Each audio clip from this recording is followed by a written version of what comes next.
KBTC, a viewer-supported community service of Bates Technical College.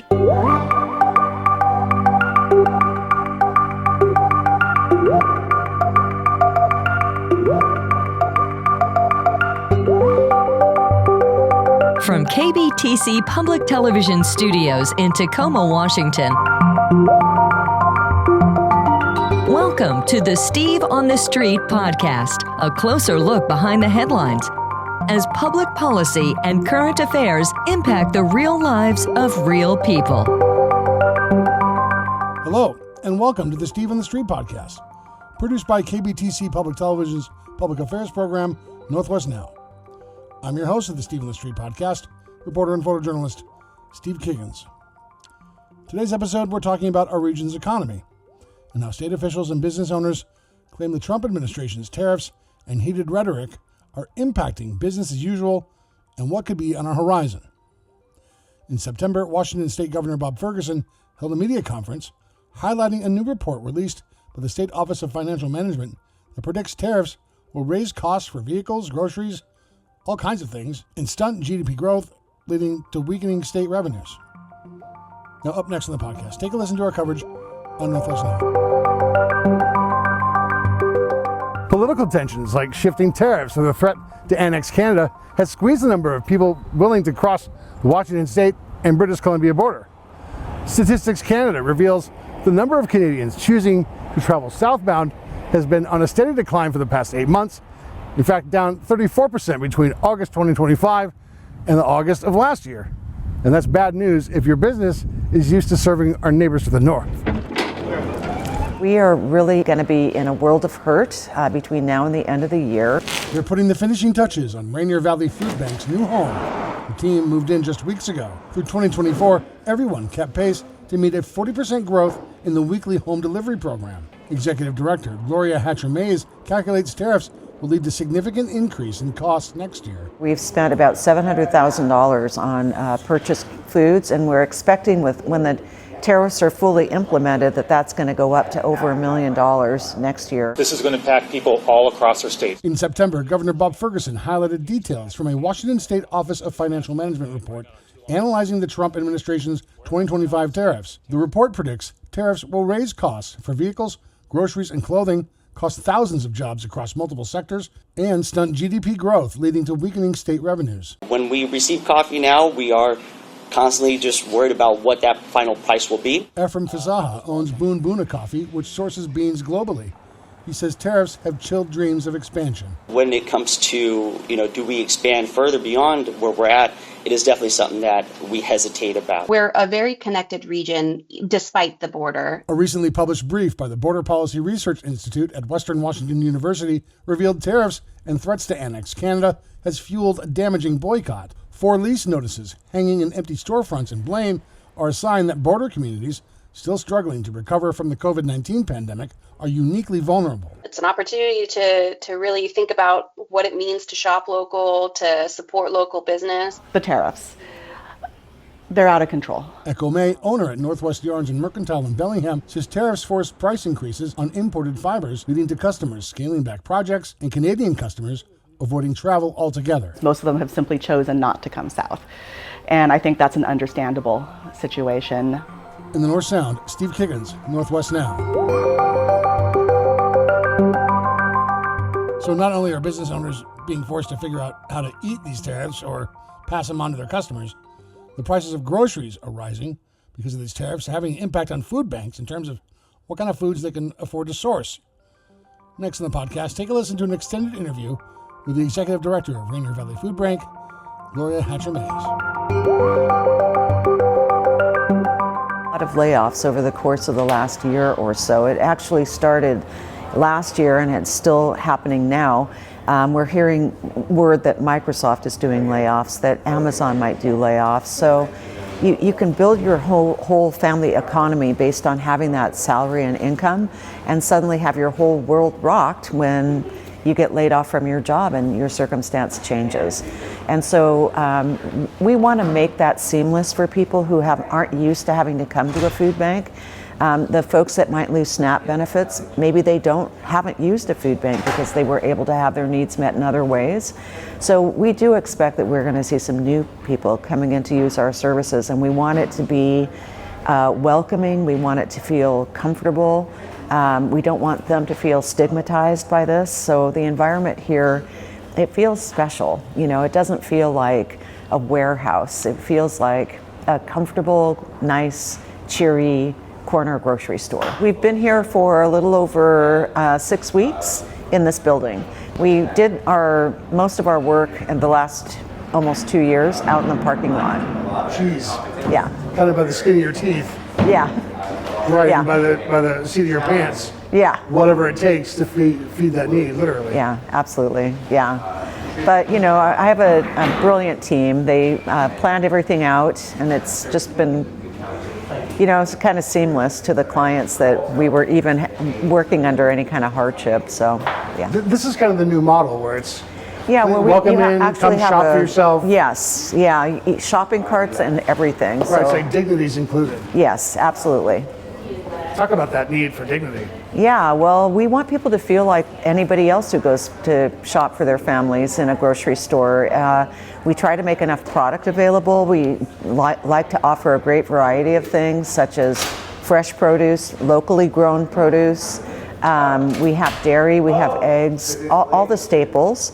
And then we try to include things that are culturally sensitive. So a lot of our clients are from Asian backgrounds, and so we try to make sure that the types of foods that they normally would serve if they could shop at Safeway or QFC or PCC or anywhere else are available for them here. It's kind of weird, I suppose, from the layman looking at it kind of back further beyond, I guess, the first blush in terms of what your organization does. How do tariffs and economic uncertainty impact what you're able to provide for the clients that you have and reaching clients that you have yet to? Yeah, well, with the added cost of goods that are being imported into the country, that directly affects what we're able to buy. And it's expensive. So we have an operating budget that accounts for a certain amount of purchases for the food that we have at the food bank. And a lot of people don't know that we buy food, and they think it's all donated, and that's not the case. So this year we've spent about $700,000 on purchased foods, and we're expecting when the tariffs are fully implemented that's going to go up to over $1 million next year to make sure that we have enough food to cover what the demand is. We also have, unfortunately, this government shutdown that's dragging on. And as of Saturday, that means that the benefit that people normally would have loaded onto a debit card that they could use to go buy groceries, all gone. They will not have benefits in November. So we've been in strategy sessions with the City of Seattle. The governor has recently announced the release of some funding for us. And we're just kind of girding our loins for the onslaught because we know that we're going to have a lot more clients coming into the food bank. It's almost like the whirlwind of everything that could go wrong is going wrong, at least in terms of how you're able to reach the most vulnerable who otherwise don't get any of this. It's true. And you know, the true impact is on people. That's what's really sad, that the focus is coming away from the people in need. They're being pushed, I think, beyond the brink in a lot of ways to make ends meet for their families, and the stress of that, it just must be unbearable. So we go out of our way to make sure that when they come here, we do have music playing. We have smiles on our faces to greet them and welcome them and make them feel like we care, make them understand that we care. And again, one of the reasons why we do have such a nice variety of food available to them here is because we do want it to feel as though they're not at a loss, that there's an abundant amount of food for them to access and take home. That's the environment that we try to create in this space. And they participate in this kind of, I get to choose my shopping, which is absolutely hugely empowering. No doubt. Yeah. We serve a lot of folks that don't have a kitchen at home too. So there's a large group of people who are unsheltered, maybe living in their vehicles. And so what we've done with this facility is we've created a walk-up window where they can order the food that goes into their meal ready to go. And so they get dignity engineered into their ability to access food too. They get to choose what they have for a sandwich, what kind of fruit or snack goes into that bag, what kind of beverage might go into that bag. So we want people to have their needs served and met in all cases, no matter what their individual circumstance might be. It must be really difficult to kind of try and imagine all of the changes that have yet to come, anticipate what they could be, and how that ripple effects out towards those communities you're trying to reach. And how do you even keep up with this? You know, we are in a constant state of planning and flux. My staff is really gifted at being responsive. We respond to whatever stimulus might come our way. So, for example, when COVID hit, we could not have anticipated the monumental changes that we'd have to make to keep people safe and also to feed them. But we re-engineered all of our programming so that we went to 100% home delivery, so people didn't have to leave their homes or travel on a bus to come to the food bank to get food. It was an enormous undertaking, but we had so much community support and help. We had volunteers like an air traffic controller who helped us figure out the logistics of building all the home delivery routes that we would need to have to get groceries where they needed to go. And then we also worked with the state. They had a food distribution program that had food boxes that they would ship to us. And then we would stage a drive-through distribution at the community center right down the street. And when we were at our peak, we were doing like 1,000 vehicles through that drive-through every week. It was incredible. But that's what this group does. You know, we respond to whatever might be in the environment, whatever changes come our way, just to keep the demand met. How do you wrap your head around knowing what we don't know? The families that we know need help aren't getting it. Yes. Does that must be the ultimate, yes, constant, the loudest voice in the back of your mind. The ultimate catalyst. Yes, absolutely. It's making sure that, you know, again, I want to make sure that people feel like as though they're connected to us, that they have community here when they come to the food bank, that we're going to hear their needs in all aspects of their lives. It's not just food. Sometimes they need a referral to get shelter. Sometimes they may need a referral to get health care. And so we have programming that provides that connection point for them. And it doesn't add the stress of having to run all over the city to find a resource to do that. They can come to one place and have their needs met here. Boy, food banks are just getting hammered. That's really rough. Food prices are already growing just before the big holidays around the corner. Those holidays also are where retailers seek to bring their businesses typically into the black.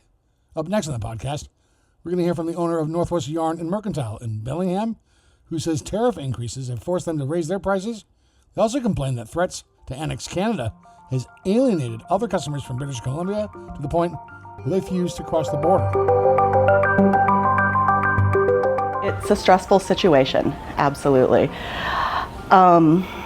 We have, with a small business, it can be more difficult than with larger businesses that have access to larger amounts of money, larger access to loans that we simply don't have. And we work on much smaller margins than a lot of larger businesses do. As a result, any loss of income can be pretty stressful. Yeah, but it's a very particular kind of commodities you're working with here. You're dealing with materials that aren't necessarily produced as easily down the block or in Oregon or elsewhere. Can you talk about the specificity that makes the difference in what we're talking about with your business? Yeah, so a lot of our product is sourced from overseas, which isn't to say that we don't have U.S. products. We do. The thing is that U.S. products cost a lot more than products do from overseas, and not everybody's in a position to buy the most expensive things made here in the United States. While we sell a lot of yarn, we sell fabric, we sell various accoutrements for various types of fiber arts. There simply aren't as many factories and mills anymore in the United States that produce these things, nor are there as many people in the United States who produce the fiber for them, which includes wool and cotton. As a result, in order to stock our shelves with a broad variety of products and with products that are affordable to a wide variety of people, we have to go overseas. And when the tariffs hit us, as hard as they have been, that means we have to raise prices on some of the prices of our most affordable products, which can price it out of people's ability to purchase it. Have you seen people say, sorry, I can't continue with the classes, or I've got to postpone these projects just because of the cost of some of these materials? I have seen people pick up, say, a bundle of yarn for a project and then consider the increased prices and then put some back. And that goes for other products as well. We don't see as many people buying large amounts of product as we used to. Let's talk about the Canadian problem. I guess that's not probably the right way to describe it, but it's a problem. Canadians aren't a problem. No, they're not the problem here. The problem is that a lot of the sentiment is there's some frustration about feeling kind of alienated. Mm-hmm. All of a sudden they feel targeted, not only with tariffs, but with rhetoric describing annexation. I mean, it's kind of a full frontal. What are you hearing from your clients? Right. Well, would that I was hearing more from them, because most of them have simply chosen not to come south. And I think that's an understandable situation. Without knowing what kind of reaction you're going to face at the border crossing, without necessarily knowing what kind of reaction you're going to face from Americans, I can see how that would be a situation that would make anybody in that position feel uncomfortable. And I do understand it. Put on top of that, any tariffs that they might have to pay on the way back to their own country on goods purchased here in the United States. It's a problem, for sure. How do you keep positive? Well, I have had some people email me from Canada who have explained to me that while they aren't coming down, they certainly wish me well and look forward to coming down again. My hope, of course, is that at some point we will get back to normal, and we will no longer have a president who seems to want to continuously call Canada the 51st state, and they'll feel comfortable coming back, and they'll feel like they can come down here and afford to buy things again. Let's talk about this letter. It's measured, and it looks like, I mean, it's thoughtful. It looks like someone spent quite a bit of time crafting their words carefully. Mm-hmm. They could have been much more terse, I suppose, using different language. But what's the ask from Congress? The ask from Congress is to do something about the tariffs and to do something about our president. First of all, the tariffs. They're out of control. This simply cannot continue, and for any business in the United States that's feeling this right now, I understand that. Now, add on top of that being a border business that depends not only on the same products that every other business in the United States does, but also on customers who come in from Canada. It puts us in a very, very difficult position. Our representatives and our senators need to provide more support to small businesses, both in the border towns in the United States as well as the broader United States. Concerning our president, this rhetoric about Canada being our 51st state is insulting, and I think it simply has to stop. I haven't met anybody who has ever given any kind of positive response to being insulted by somebody, and I can't imagine that somehow suddenly Canada is going to turn around and give a positive response to that kind of speech. Canada and Washington is a region packed with many who share family and cultural ties, and our brotherhood remains close despite the international border. Up next on the podcast, take a listen to the extended interview with Jennifer Bettis from the Border Policy Research Institute about a recent brief released earlier this year detailing all the recent struggles we've been talking about. And I want to put the caveat here that this was a relatively small sample size, and this is something that we are interested in recreating and redoing to hopefully get more responses as we get into the winter months. So just let's keep that in mind too. Sure. But in terms of importing from Canada in particular, and these businesses might also be importing or exporting from other places other than Canada. So we were looking at that specific relationship. Sure. But for the most part, importing from Canada being critical to businesses, many disagreed or didn't agree or didn't feel strongly about their relationship to Canada in terms of importing. Let me see the number here. Only about 11% strongly agreed that importing from Canada was very critical to the business that they did, and about 16% agreed. But for the most part, many businesses were not reliant on importing from Canada in order to function in their businesses. That's probably the key point there that Yeah. differentiates these stark numbers. We're talking Washington exports almost 8 billion in goods to Canada in 2024, but then Washington imports almost twice that from Canada. And that's across sectors for certain. That's probably not reflected in the same kind of surveys that you were able to conduct and speak with. Absolutely. And, it's important to keep in mind, too, that we're talking about mostly Whatcom County businesses. I think that there maybe was one or two from Seattle that responded to this survey that we excluded. A lot of the businesses in Whatcom County are not necessarily trade reliant. They're more reliant on tourism from Canadians coming across the border, particularly in places like Blaine or Linden or Point Roberts, for example. So that seems to be a bigger issue than importing or exporting from Canada for our local economy anyway.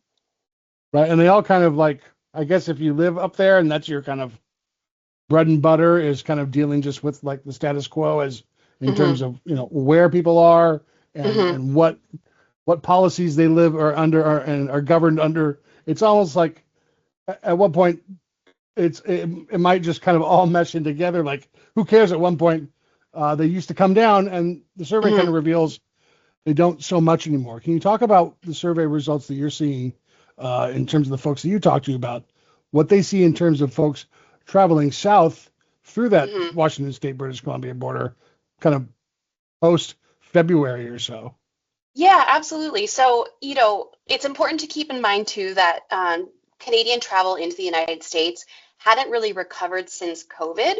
We were still experiencing lower numbers of Canadians coming across the border, post 2020. And so we had started to see that those numbers sort of level out or increase. And in fact, in February, we saw an increase of about 10% from the previous year.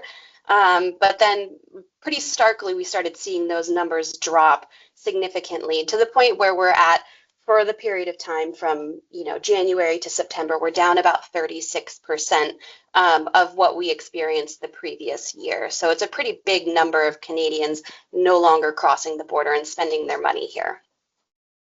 Which, if you're a business that kind of relies on that regularity, which is likely a significant number of folks who even decided to become entrepreneurs. That was kind of the cash cow, so to speak. That's absolutely. Especially if you're looking at places like Point Roberts, some of their business models were entirely built around Canadian consumers. And so for places like that, these decreases are devastating. Some businesses are not seeing these types of impacts in our area in particular because they're not reliant on Canadian consumers for their business models. So I think that it depends on what type of business you have and what you're doing, how you might be experiencing these impacts. But there is certainly fallout for a number of businesses. How would you describe kind of beyond these businesses and folks who deal very specifically with that client base? Well, how do you kind of step back and look at it from a 20,000 foot perspective? Does everyone have to feel some kind of impact from either tariffs or retaliation in terms of shifting attitudes about folks just deciding I'm not going to deal with it? Does everyone get impacted is my question. I think so. Our region is very reliant on, Canada and vice versa, right? We have a very strong relationship between BC and Washington. And when you disrupt that relationship through either tariffs or, heated rhetoric or boycotts or anything of that nature, it's clearly going to have an impact on that relationship. We have shared history, we have shared ecosystems. Generally speaking, there's a lot of people who have family across the border. We're a very connected region despite the border. And so I think that regardless of how you look at it, there is going to be fallout to some degree. So what's next? Well, Governor Bob Ferguson says he's leading a coalition urging the U.S. Supreme Court to uphold the decision striking down President Trump's unlawful tariffs. The brief claims Washington stands to lose more than $8 billion in output sales by 2029 if those tariffs stand. And more than 30,000 jobs are on the line. We're just going to have to wait to see how the Supreme Court rules. That's going to do it for this episode of Steve on the Street podcast. Thanks again to Gloria Hatcher-Mays, Echo May, and Jennifer Bettis, who all shared their time in the broadcast and here on the podcast. And of course, thank you. You could be anywhere. But here you are with me, spending the effort and time to join me on the Steve on the Street podcast. Your continued support just by listening. I'm forever grateful you choose to be here with me. Thank you.